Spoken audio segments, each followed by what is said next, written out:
Lares Chica. Donnie Pangilinan, may banat. Napakaswerte namin ni Bel sa isa't isa. Excited na rin kaming bumuo ng pamilya pagkatapos ng nalalapit na kasal namin. Ito ang kumakalat na chismis. Hindi ko alam kung fact or bluff ito or fake news na tinatawag. So, mag-research muna kayo. Ito nga ang chika. Bumuhos daw ang kilig at congratulatory messages mula sa netizen at tagahanga matapos magpakawala ang isang napakatamis at tapat na payag itong si Mati ni Idol na si Donnie Pangilinan kamakailan sa isang eksklusibong interview.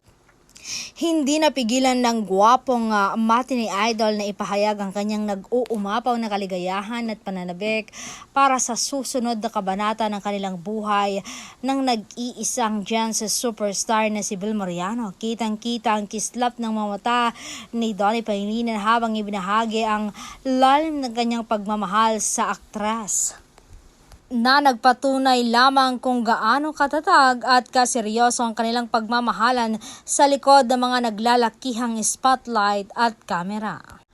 Napakaswerte namin ni Bel sa isa't isa. Excited na rin kaming bumuo ng pamilya pagkatapos ng nalalapit na kasal namin. Ang naging madamdaming pahayag ni Donnie Pangilinan na mabilis na naging viral sa mundo ng mga marites, katkatera at sausawera. Ang simpleng linyang ito ay tila naging musika sa tenga ng mga taga-suporta ng dalawa na matagal nang nag-aabang sa kanilang ingranding pag-iisang dibdib.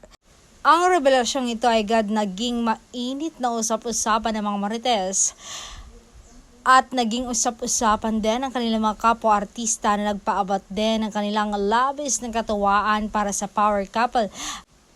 Marami ang humahanga kung paano nababalanse ng dalawa ang kanilang mabigat na responsibilidad kung saan nanatiling mapagkumbaba at nakatapak ang lupa ang dalawa. Ang sikat na love team na ito sa gitna ng kanilang matatayag na tagumpay sa takilya, teleserye at ano pa.